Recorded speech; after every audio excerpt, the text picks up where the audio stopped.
Integrated township ನ ಹೆಸರಿನಲ್ಲಿ ಈ ಸರ್ಕಾರ ಫಲವತ್ತಾದ ಭೂಮಿಗಳನ್ನ ಈ ಕಾರ್ಯಕ್ರಮಕ್ಕೆ ತೆಗೆದುಕೋಬೇಕು ಅಂತಕ್ಕಂಥ ನಿರ್ಧಾರ ಮಾಡಿರುವುದು.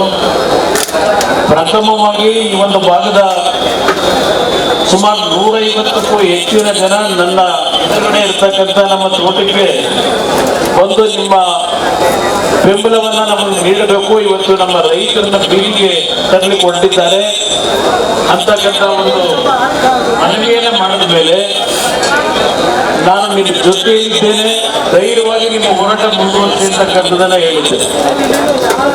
ಇವತ್ತು ನಾನು ಈ ಭಾಗದ ರೈತರಿಗಷ್ಟೇ ಅಲ್ಲ, ವಿಶೇಷವಾಗಿ ರೈತ ಕುಟುಂಬದ ನನ್ನ ಸಹೋದರಿಯರು ತಾಯಂದಿರು ನಿರಂತರವಾಗಿ 516 ದಿನಗಳ ಕಾಲ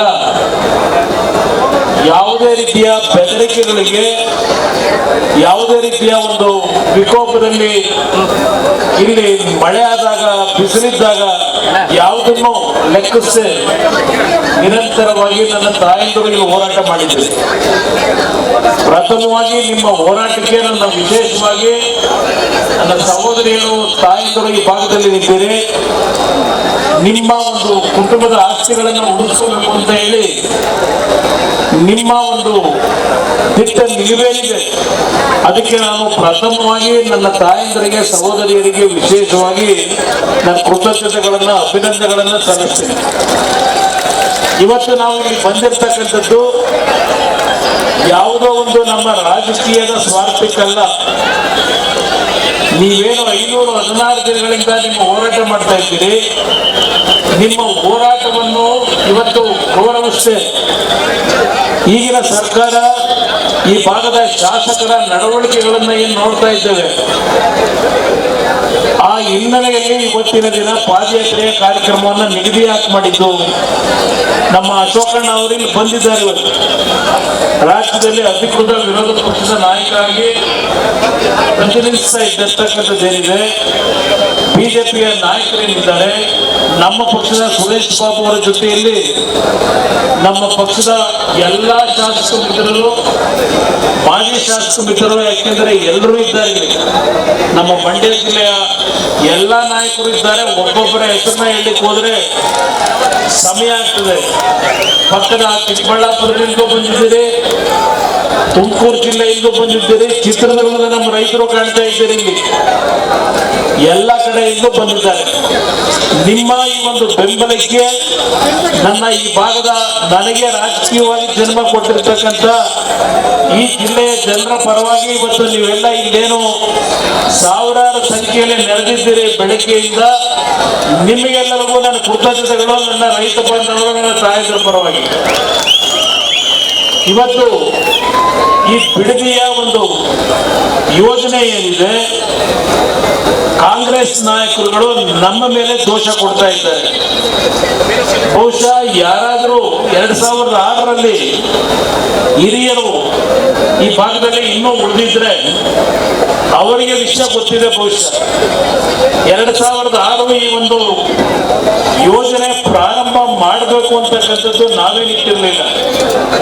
ನಿನ್ನೆ ದಿನ ನಾನು ಯಾವ ಬೆಂಗಳೂರು ಮೈಸೂರು ರಸ್ತೆ PMICP ಪ್ರಾಜೆಕ್ಟ್ ನ ಬಗ್ಗೆ ಅವತ್ತು ಒಂದು ತೀರ್ಮಾನ ಏನಾಗಿತ್ತು, ಆ ತೀರ್ಮಾನದ ಪ್ರಕಾರ 5 ಟೌನ್ಶಿಪ್ಗಳನ್ನ ಮಾಡತಕ್ಕಂಥ ಒಂದು ಕಾರ್ಯಕ್ರಮ ಏನಿತ್ತು, ಅದು ಯಾವುದನ್ನೋ ಮಾಡದೆ ಬೆಂಗಳೂರು ನಗರದಲ್ಲಿ ಒತ್ತಡಗಳೇನಿತ್ತು, ಆ ಒತ್ತಡಗಳನ್ನ ಸರಿಪಡಿಸಲಿಕ್ಕೆ ಏನು ಮಾಡಬಹುದು ಅಂತ ಹೇಳಿ ಕೆಲವು ಪ್ರಪೋಸ್ಗಳನ್ನ ಇಟ್ಟಂಥದ್ದು. ನಮ್ಮ ಕಾಲದಲ್ಲಾಗಲಿ, ಬಿಜೆಪಿಯ ಕಾಲದಲ್ಲಾಗಲಿ, ನಾವು ಈಗಿನ ಸರ್ಕಾರದಲ್ಲಿ ದ ಗ್ರೇಟ್ ಶಿವಕುಮಾರ್ ಯಾವೊಂದು ಪ್ರಾಥಮಿಕ ಅಧಿಸೂಚನೆ, ಅಂತಿಮ ಅಧಿಸೂಚನೆಯನ್ನೇನು ಹೊರಡಿಸಿದ್ದಾರೆ, 2025ನೇ ಇಸ್ವಿಯವರೆಗೆ ಈ ಭಾಗದಲ್ಲಿ ಯಾವುದೇ ಭೂಮಿಯನ್ನ ನಾವು ಪ್ರಾಥಮಿಕ ಅಧಿಸೂಚನೆಯನ್ನ ಹೊರಡಿಸಿರಲಿಲ್ಲ. ಇವತ್ತು ಈ ಭಾಗದಲ್ಲಿ ಈ ಅಧಿಸೂಚನೆಯನ್ನು ಹೊರಡಿಸಿದ್ದಾರೆ.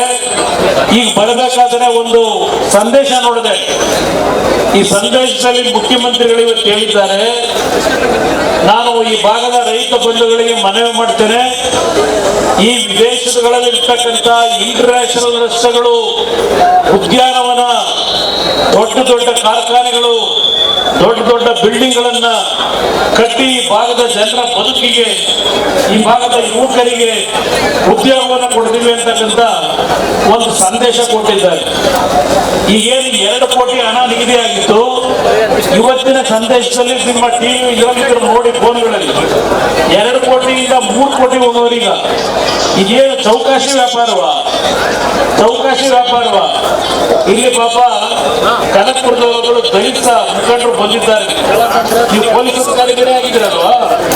ಒಂದಿಷ್ಟು ರೆಕಾರ್ಡ್ ಸಿಸ್ಟಮ್ ಬಂದವರಿಗೆ ನೋಡಿ, ಕನಕಪುರದಲ್ಲಿ ಆ ದಲಿತರ ಭೂಮಿನ ತೋಟಿ ಜಮೀನ ಲೂಟಿ ಮಾಡಿ ಅವರ ರೆಕಾರ್ಡ್ ಹಿಡ್ಕೊಂಡು ಕೂತವ್ರಿಗೆ ಕಳೆದ 10 ವರ್ಷದಿಂದ ಅಲಿತಾವ್ರೆ.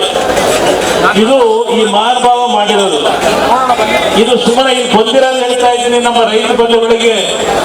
ಇವತ್ತು ಯಾವ ಒಂದು PMIC ಪ್ರಾಜೆಕ್ಟ್ ಇದೆ, ಆ ಪ್ರಾಜೆಕ್ಟ್ ನಲ್ಲಿ ಬೆಂಗಳೂರು ಸುತ್ತಮುತ್ತ ಇರ್ತಕ್ಕಂಥ ಹಲವಾರು ರೈತರು ಅವರ ಜಮೀನುಗಳನ್ನ ಇಲ್ಲಿವರೆಗೆ 30 ವರ್ಷದಿಂದ 1 ನಯಾ ಪೈಸಾ ದುಡ್ಡು ಕೊಟ್ಟಿಲ್ಲ. ಅವರಿಗೆ ಸೈಟ್ ಕೊಡ್ತೀವಿ ಅಂತ ಹೇಳಿದ್ರು.